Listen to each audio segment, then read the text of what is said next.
Halfway between Brussels and Antwerp stands a squat concrete fortress ringed by a moat that the Belgian army built to keep the Germans out. It never did its job. When the Germans came in 1940, they took it without a fight and then turned it into something its builders could never have imagined. For 4 years, the SS used Fort Breendonk as a prison, a labor camp, and, above all, a place of torture. Around 3,500 people were sent there. More than 1,700 of them did not survive the war. And because the fort was built of concrete to last, almost all of it is still standing today, including the room where the torturing was done. This is the dark story of Fort Breendonk, the Belgian fort the SS turned into a torture camp.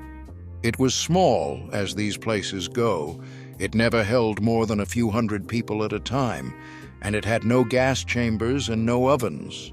And yet, for its size, it became one of the cruelest places in all of occupied Western Europe, and the place where one of the most important accounts of torture ever written was born, from the body of a man who was strung up inside that fort and never got over it.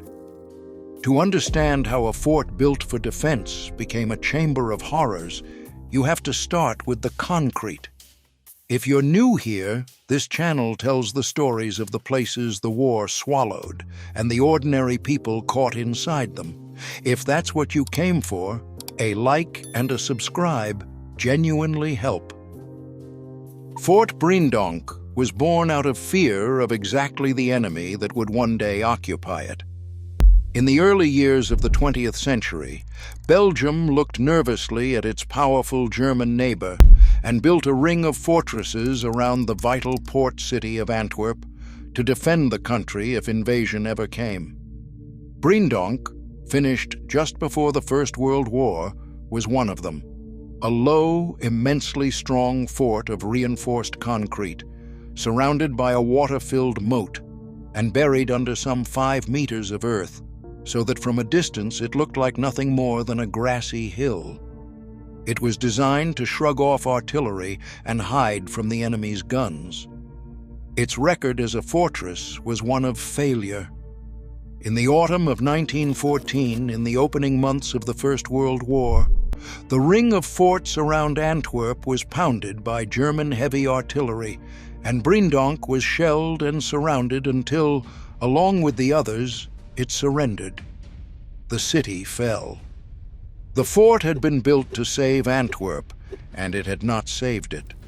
For the next quarter of a century, it sat as an ordinary military barracks, a lump of concrete under a grassy mound that the country half forgot. It did not save Belgium in the First World War, and it did not save it in the Second. But in May 1940, in the desperate opening days of the German invasion, the fort had one last moment as what it was meant to be. King Leopold III of the Belgians took shelter there and made it, briefly, the headquarters of the Belgian army, broadcasting to his people from inside its walls as the country collapsed around him. Within weeks, Belgium had surrendered, and the fort that had been built to resist the Germans passed quietly into their hands. And then someone in the SS looked at that grim, half-buried fortress and saw its possibilities. It was strong, it was isolated, yet conveniently placed, sitting right on the main road between Brussels and Antwerp, the two cities where most of Belgium's Jews and much of its resistance would come from. It was already a prison in everything but name, with thick walls, a moat, and only one way in or out. So, in the late summer of 1940, the SS turned Fort Breendonk into a camp. They called it an Auffanglager, a reception camp, a holding pen, a bland word for a place where prisoners were to be gathered, broken, and passed onward. The first prisoners arrived on the 20th of September, 1940. What waited for them was one of the harshest regimes anywhere in the occupied West. The camp was run by the German security police and the SD, the intelligence and political police arm of the SS, the same organization that hunted down resistance fighters and organized the deportation of Jews across occupied Europe. That is the crucial thing to understand about Breendonk. It was not a labor camp that happened to be brutal or a prison that got out of hand. It was, from the beginning, a tool of the secret police, a place to hold, to break, and to interrogate the people the SS most wanted to destroy, and to make an example of them. In the first months, the regime was harsh but survivable. Then, as the occupation ground on and the Belgian resistance grew, the SS turned the screws, and Breendonk became a name that Belgians would whisper for the rest of the war and remember with a shudder for the rest of their lives. Because the first thing the SS did with their new camp was to take it apart, using the prisoners' bodies as the tools. Remember that the fort was buried under 5 meters of earth. The Germans wanted that earth moved, dug away from the fort, and rebuilt into walls and embankments elsewhere on the site. And they decided it would all be done by hand. So the prisoners of Breendonk were set to shifting a small mountain of soil with shovels and picks and crude wooden wheelbarrows, hauling it hundreds of meters across the site, day after day, month after month.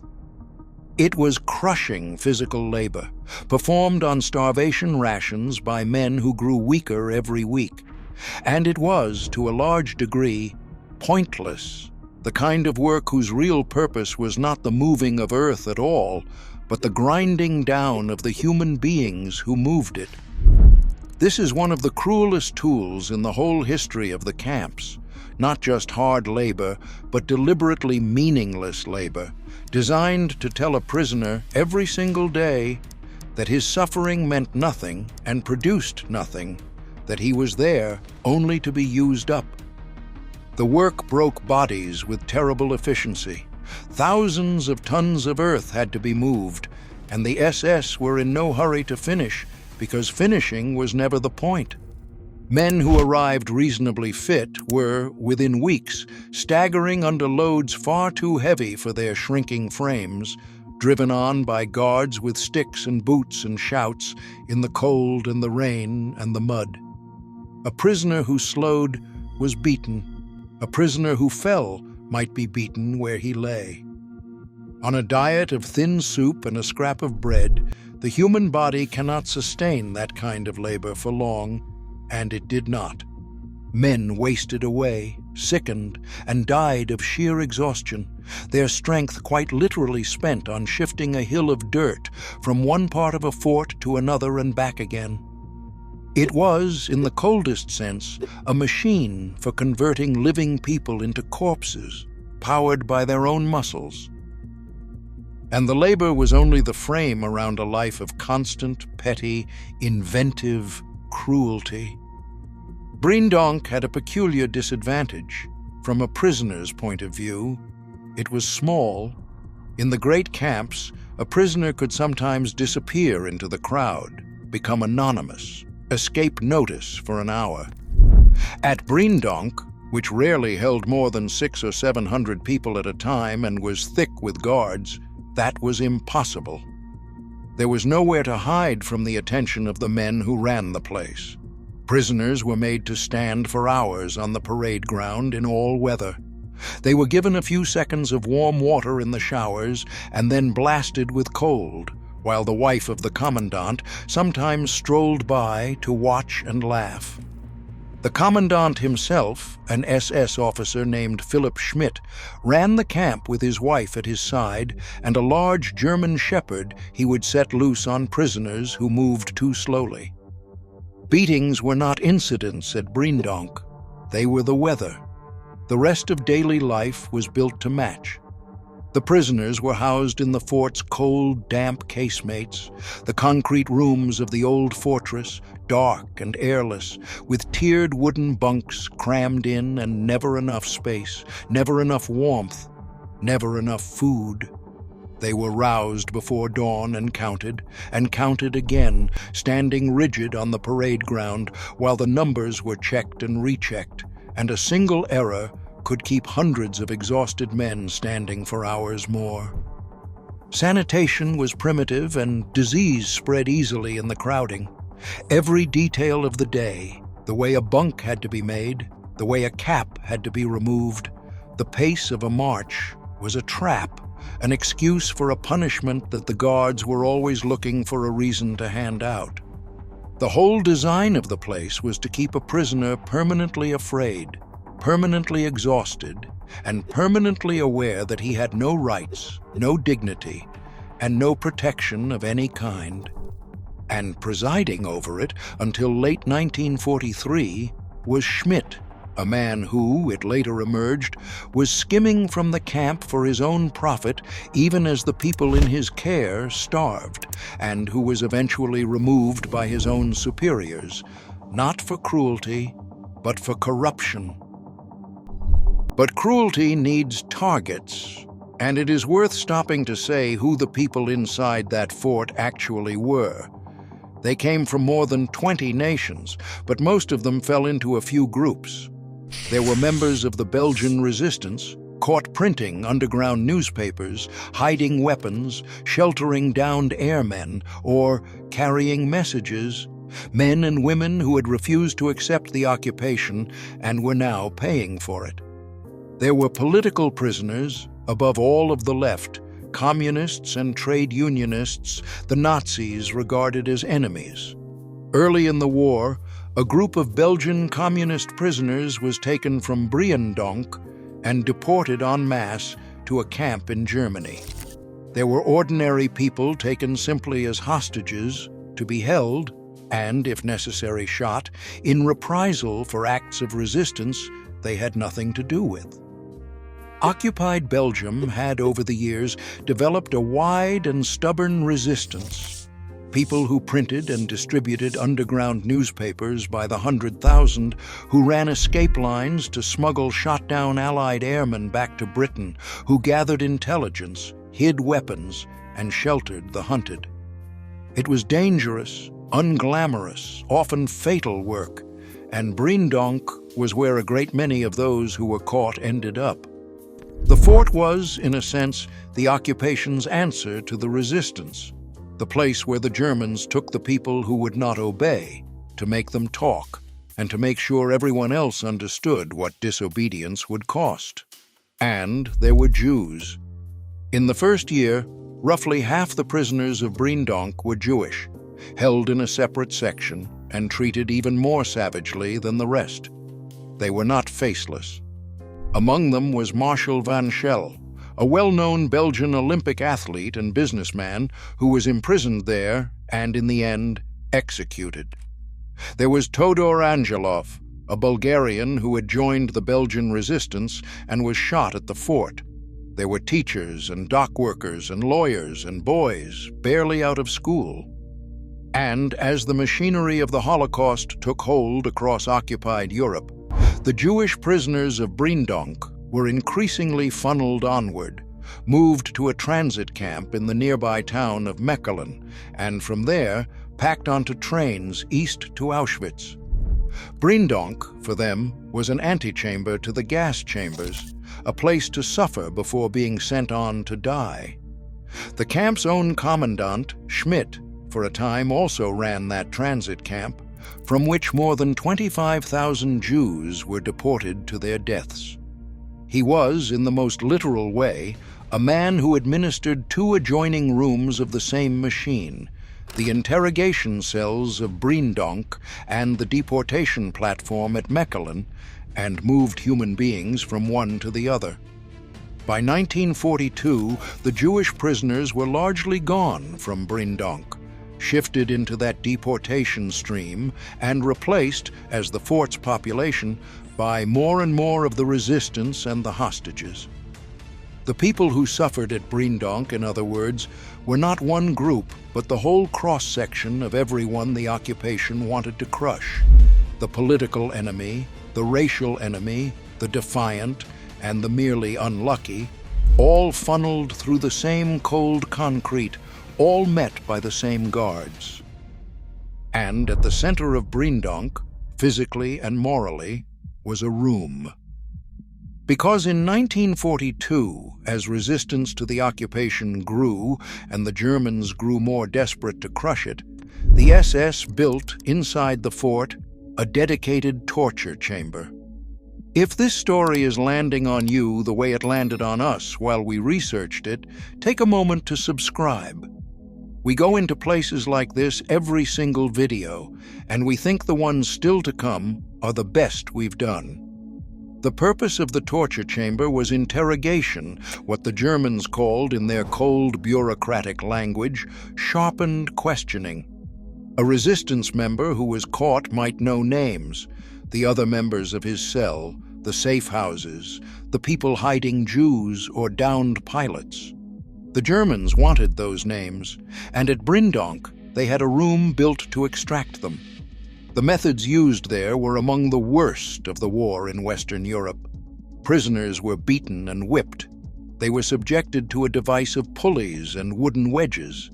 And most infamously, a prisoner's hands would be tied behind his back, and he would then be hoisted off the ground by a chain attached to those bound wrists, so that the whole weight of his body hung from his arms, twisted up behind him, until the shoulders tore from their sockets. It is an ancient torture, and a terrible one, and Breendonk became notorious for it. There was a bureaucratic coldness to how the Germans thought about this. Torture was not, in their minds, an outburst of cruelty. It was a procedure authorized from above, with a euphemism attached, sharpened interrogation, and a purpose: to extract names and networks faster than ordinary questioning could. But of course, the line between interrogation and cruelty for its own sake dissolved almost instantly inside that room. Once a man has been given a chamber, a pulley, and a set of prisoners who have no rights and no protection, the questioning and the sadism become impossible to tell apart. And at Breendonk, they were not really separate things at all. Prisoners were burned, half drowned, beaten until bones broke, and hung from their dislocated arms, sometimes to make them talk, sometimes simply because the men in the room could and enjoyed it. Some of the worst of this was done not by Germans, but by Belgians. The camp was guarded by a mix of German SS and Flemish collaborators, Belgians who had thrown in their lot with the Nazis and joined the SS. And several of the Flemish guards became infamous for a sadism that shocked even their masters. Two names in particular, Wyss and de Bott, ran through the survivors' testimony for years afterward as bywords for cruelty. In the winter of 1942 into 1943, after the great German defeat at Stalingrad seemed to sharpen the viciousness of the whole camp, these guards devised a new horror. They forced prisoners, mostly Jewish, into the freezing water of the moat and held them there with shovels, pushing them back whenever they tried to climb out, until, after a struggle that could last a quarter of an hour, they sank into the mud and drowned. It was murder as sport, carried out by local men in a Belgian fort, on their own countrymen and on refugees who had fled to Belgium for safety. That detail, that some of the worst of it was Belgian on Belgian, is one of the hardest parts of the Breendonk story, and one that Belgium itself found painful to face for decades. It is comforting to imagine the horrors of the occupation as something done to a country by foreign invaders. Breendonk will not allow it. The Germans set the machine running, but they staffed much of it with volunteers from the local population. Men who chose the black uniform, who chose to guard the fort, who chose to pick up the shovel at the edge of the moat. The occupation offered ordinary men a license to be cruel without consequence, and a certain number of them, in Belgium as everywhere else, reached out and took it. The fort is a monument, among other things, to how quickly that license gets used. And it is here, in this fort, that we come to the man whose experience turned Breendonk into something more than a local horror, into one of the deepest reckonings anyone has ever written with what torture actually does. His name, by the time the world came to know it, was Jean Améry. He had been born Hans Meyer, an Austrian, the son of a Jewish father and a Catholic mother, a young man in love with literature and philosophy. When the Nazis annexed Austria in 1938 and began tormenting its Jews, he and his wife fled, first to France, then to Belgium. And in Belgium, rather than simply hide, he joined the resistance, working with a small group that produced anti-Nazi leaflets aimed at the German soldiers of the occupation, trying to talk them out of their own war. Améry had already learned in Austria exactly what the Nazis intended for people like him. He had watched Vienna's Jews driven onto their knees to scrub the streets while crowds jeered. He had been offered, by a sympathetic official, a way out. He could formally renounce his Jewish wife and declare himself the product of an affair between his mother and an Aryan, and so be reclassified as safe. He refused and fled with her instead. He was not a man who bent easily. In July 1943, he was caught, arrested for the leaflets. He told his wife he would be back in half an hour. Instead, he was taken to Breendonk, and the half hour he had promised her stretched unimaginably into years. There, in that torture chamber, Améry was hung from the ceiling by his arms bound behind him, and his shoulders were pulled from their sockets.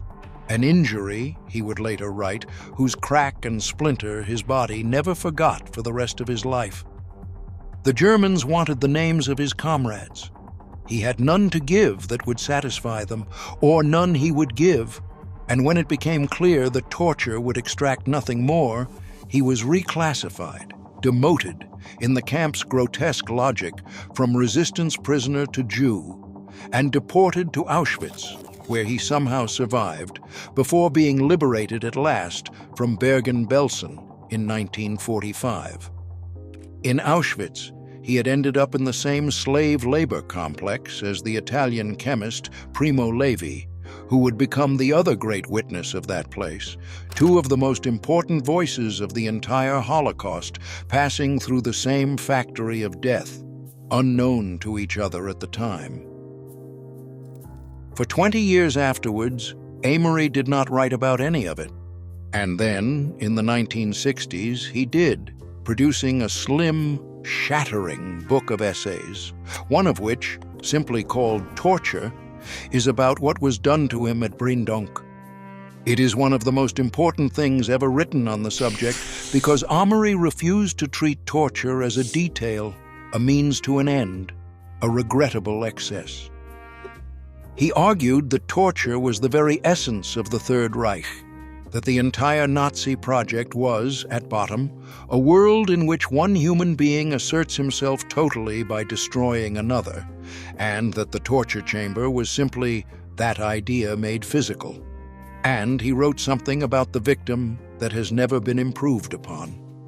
Whoever has been tortured, he said, stays tortured. The torture does not end when the ropes come off.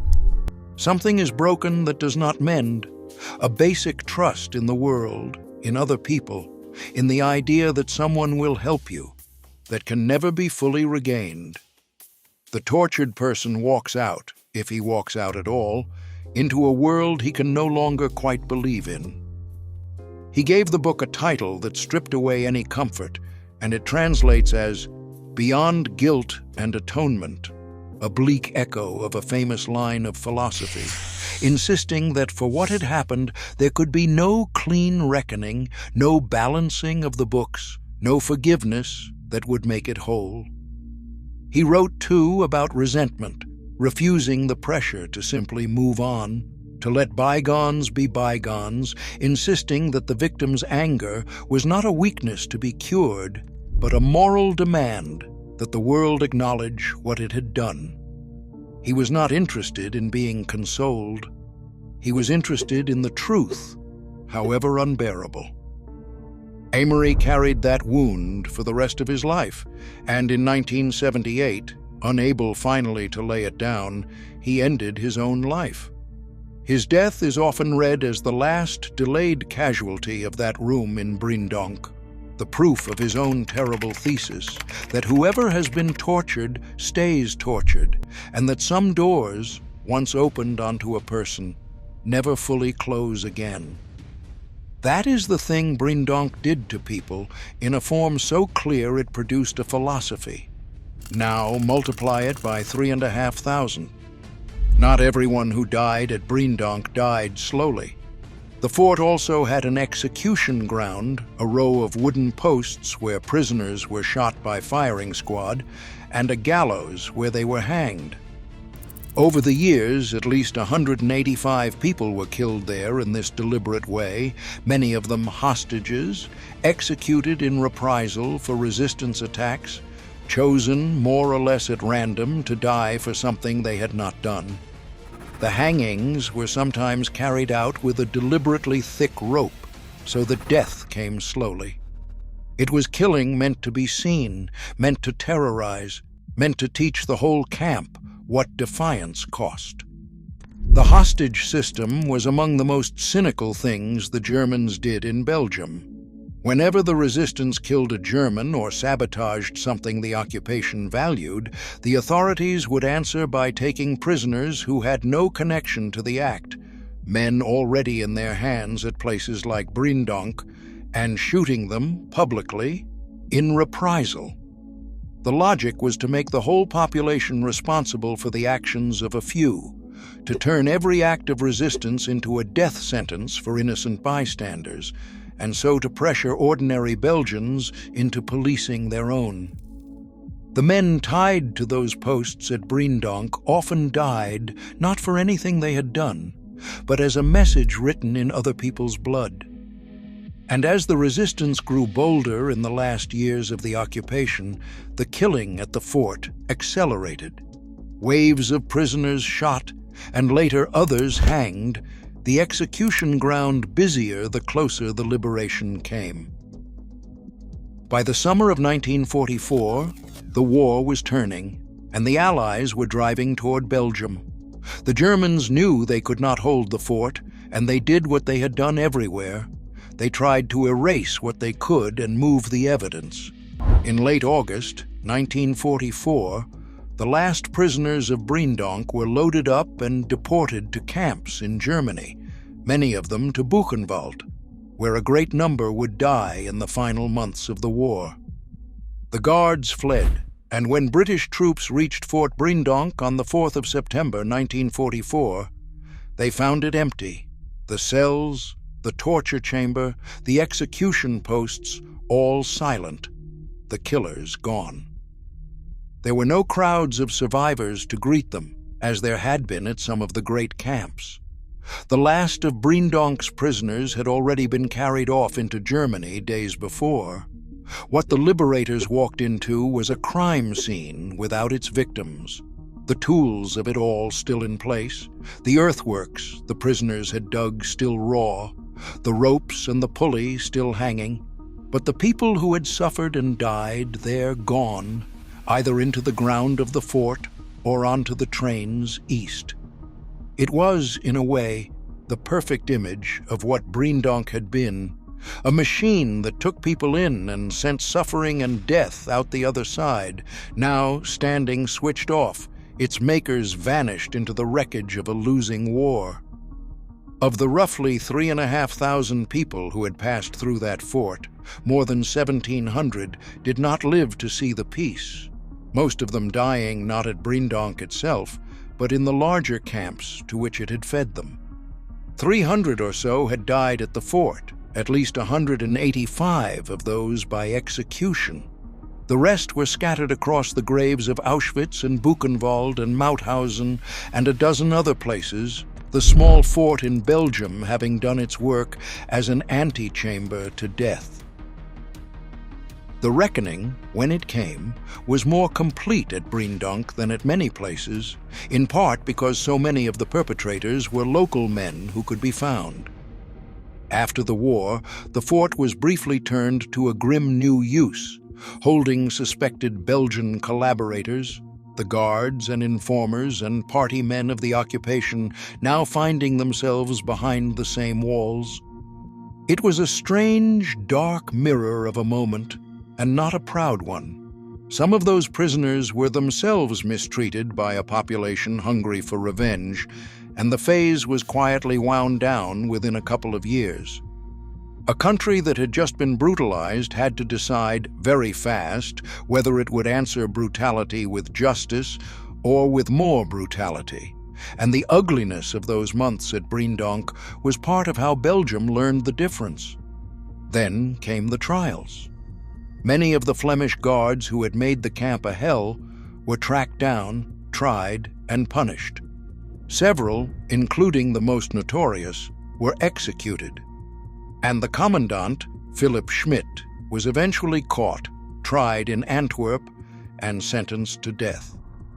He was shot in 1950, the only German Nazi ever executed for war crimes in Belgium, and, as it happened, the very last person ever put to death in that country, which abolished the death penalty in practice thereafter. The man who had run the torture fort became the final full stop in Belgium's own long history of the scaffold, and the fort itself was not torn down or built over. It was kept. Because it was made of concrete and had survived almost perfectly, Fort Breendonk became one of the most complete and intact former camps anywhere in Europe, and rather than bury it, Belgium chose to open its doors. It is a national memorial now. You can walk across the parade ground where men stood for hours in the cold, past the earthworks they dug with their hands, into the cold and narrow cells, down the dim concrete passages, and into the torture chamber itself, which stands preserved with the pulley still there. The execution posts still stand in the open air, and the gallows with them. Survivors, in the years afterward, came back to walk those corridors and tell the country what had happened in each of them so that the rooms would not be silent. Belgium made the whole fort a national memorial, and it has remained one ever since. Not a reconstruction, not a museum built to resemble the past, but the actual place, kept as close as possible to how it was found. That is what makes Breendonk different from almost every other place in this dark history. It is still here, whole. Most of the great sites of Nazi terror are gone, blown up, burned, or built over. Breendonk, you can enter. You can stand in the actual room where Jean Améry's shoulders were torn from their sockets, where men were hoisted screaming toward the ceiling, and there is nothing between you and it but time. That is the strange, hard gift the place offers. It refuses to let torture stay an abstraction, a word in a news report, a thing that happens to other people far away that we tell ourselves we would never permit. Breendonk makes it concrete in the most literal sense, a machine for producing suffering kept deliberately intact, sitting quietly by a Belgian road. The question it leaves you with is the one Améry spent his life asking. Not whether human beings are capable of this, the room answers that, but how thin and how easily removed is the trust that keeps the rest of us out of it. If this one stayed with you, share it and subscribe if you haven't. We have more places like Breendonk coming, every one a corner of the war the rest of the internet forgot.